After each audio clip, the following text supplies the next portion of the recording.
everyone, welcome back to our channel. So previously we did an IG post to ask everyone what are your questions about nutrition and what you'd like to know more. So today we have welcomed our sports scientist Max to answer your burning questions. Hi everyone, I'm Max from Remarkable Physiotherapy and Rehabilitation. I'm a sports scientist and it's an honor to answer all of your questions today. So let's move on to the first question. So Max, is being a vegan healthy? Of course it's healthy, if not why vegan lifestyle is becoming more and more popular. In fact, some of my friends are actually practicing vegan lifestyle currently. It's just the main misconception about vegan is you're not eating meat, therefore not enough protein. But actually in food source, we actually break it into complete and incomplete proteins. Complete proteins means that one food source, let's say chicken, it has all the essential amino acids. Whereas incomplete protein, maybe it just has 7 or even 6 essential amino acids on it, therefore incomplete.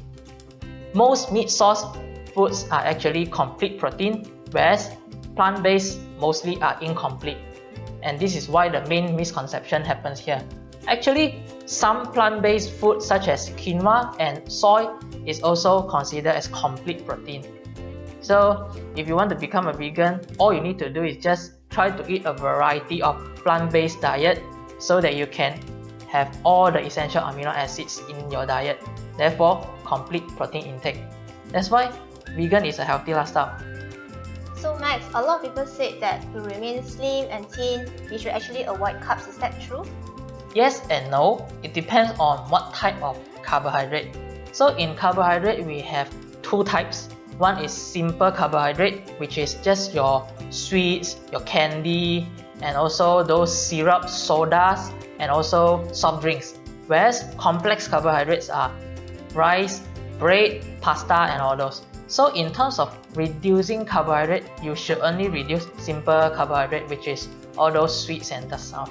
Because excessive carbohydrate will make you become more fat, because this excessive sugar will be converted into fat instead. For your information, carb is actually our primary source of energy. So from walking to the office or simply working out, you need carb as your fuel to fuel your whole day and exercises. And as a matter of fact, our brain is only using carbohydrate as our main source of energy. Therefore, if you're not consuming enough carbohydrate, you tend to think slow and you react even slower. And it affects your work performance and also your sports performance as well. So like everyone, we tend to have supper as part of our lifestyle. So is it healthy to eat before bedtime? It depends on the portion and also the timing that you eat. If you tend to consume big portion of supper, of course you're gonna gain weight instead of being healthy and losing weight. But correct portion and timing will actually have a weight loss effect.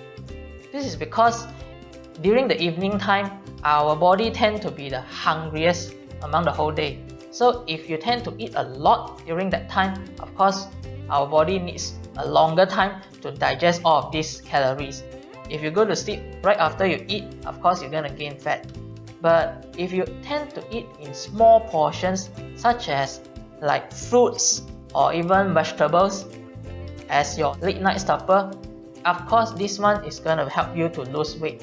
Because during night time, a lot of people think that while we are sleeping, our body will not use a lot of energy during the whole process. That's why they encourage us not to eat that much.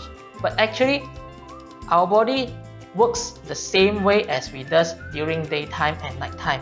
And especially nighttime, because we need to do a lot of muscle recovery and also building muscles and tissues, because that is the time where we sleep and recover. And because of insufficient fuels, this one will help you to have insufficient recovery. That's why you need to eat certain amount in order to gain that recovery back. In fact, a lot of athletes does eat, like let's say protein shakes or maybe some fruits and vegetables before they even go to bed to ensure maximum recovery. As you know, there are many companies that brings in sports drink or sports gel during competitions or events. Is it very important for us to consume sports drink while exercising? Not necessary, it depends on the timing of the competition or the workout itself. So let's say if your workout is less than an hour, then drinking water will be sufficient enough for you to replenish all your water loss. because the energy depletion is not that significant until it affects your performance. Whereas if your workout session lasts more than an hour, then drinking sports drink or consuming sports gel will be much more effective because this contains water, carbohydrate and also electrolytes such as sodium, which can help you to replenish your water loss and also refuel your energy loss. So making your sports performance become much more effective and last more longer. Another thing that we always see is that those fitness influencers, they always take protein shake. So is it a must for us to take protein shakes after going to the gym? Same as the previous question, not necessary. It depends on your goals and also your workout intensity. So let's say if your workout intensity is very high, like those athletes or those pro bodybuilders, of course protein shakes is a must for them, because during their workouts or during their training, because the intensity is so high until that proteins are also being burned as fuel. So it's a must for them to consume protein shakes because it's a much more faster option for them to have muscle recovery and also muscle building. And let's say if you're just an amateur bodybuilder who just goes to the gym for 3 days a week just to maintain your fitness level or just to lose weight, then protein shake might not be necessary for you. For me, I always recommend my friends or my clients to consume true whole food. If you have access to whole foods, why not? Because it's much more cheaper and it's a natural source of food. But for you, if you feel that consuming protein shake is more comfortable or more convenient, you can also do so. It's just that you need to make sure the protein consumption, as excess protein consumption can also lead to fat accumulation and also makes your body become much more acidic, thus much more acne. There is a misconception going on that men should avoid soy consumption. Is that true? Actually, it's true and it's not true at the same time, because it actually depends on the amount that you consume. Soy is popular because it's a plant-based high protein food and it's also high in vitamins, minerals, low saturated fat. And because of its high protein content, it actually is very useful in building muscle strength and also muscle endurance. Therefore, soy is becoming much and much popular among the fitness industry. However, because of soy products such as tofu, soy milk and also bean sprout, all of them contains higher estrogen-like chemical. And if you consume excessively, especially for men, it can cause hormone disturbance, which sometimes give you man boobs. But this excess consumption is actually quite a lot, which is almost 9 times of a normal consumption. So as long as you don't consume excessively, let's say every meal you have to consume soy-based product, of course sooner or later you're gonna get man boobs as well. Just eat it moderately and don't try to over-consume any food at all, because for any foods, not necessarily soy products itself only, any food, if you consume too much, it's gonna give you side effects as well. To be fit, should I eat before or after a workout? Actually, both. Because before workout, of course you need to fuel yourself with enough energy so that you can burn it all and you can have enough energy during the workout session itself. That's why it's recommended for you to eat at least 2 to 3 hours before you went for a workout or competition, so that the food has sufficient time for it to digest properly so that it can be used for further consumption. Whereas after your workouts, of course your body is gonna get very depleted in energy and is trying to recover itself as well. Therefore, it's also recommended for you to eat after the workout so that it can replenish back the energy that you have expended during your workout session and also promotes muscle recovery. I'm sure most of us also would like to know if we can lose weight by just controlling our diet and not exercising at all. Yes, there's a possibility that you can actually cut down your weight by just controlling your diet and not exercising at all.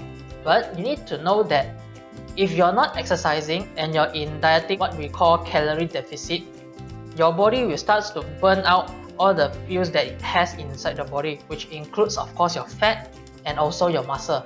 So in other words, by just controlling diet itself, you'll not only manage to lose your fat, you can lose your muscle mass as well. When muscle mass is depleted, this will cause further issues such as muscular atrophy and even osteoporosis as your age grows older.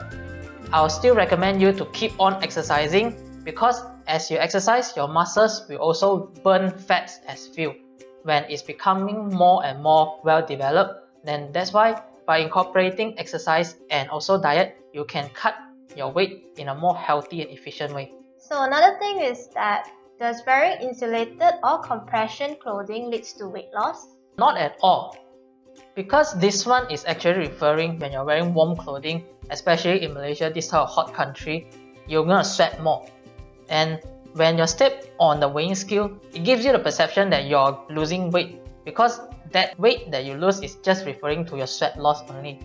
But after drinking water and rehydrating yourself, your weight is gonna be back the normal weight before you even wear the insulator. So it's not useful at all, and also it can lead to further health concerns such as heat stroke, heat cramp and all those, especially in Malaysia, this is a warm country. Of course, you can wear it in the cold country to protect yourself while exercising, but definitely not for weight loss purposes. Another commonly asked question is that if we drink more water, does it lead to more weight loss? Yes, this one is actually proven by research. By drinking water, which is just plain water only, actually does help in weight reduction. Because water is a natural appetite suppressant. As you drink more water, you tend to feel very full in appetite and you won't have the mood to even eat other stuffs already.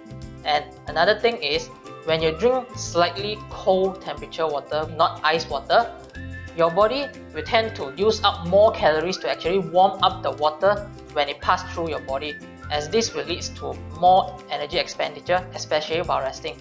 Because you're not moving anything, just drinking cold water and doing your stuff while resting, but it actually burns more calories as well. Well, that's a wrap for today's Q&A session on nutrition. I hope Max has managed to clear some of your doubts. And do let us know in the comment section below if you'd like us to continue to produce this type of content or any further questions that you have in mind. Once again, I'm Joyce. I'm Max, and we hope to see you again in our next video. Bye!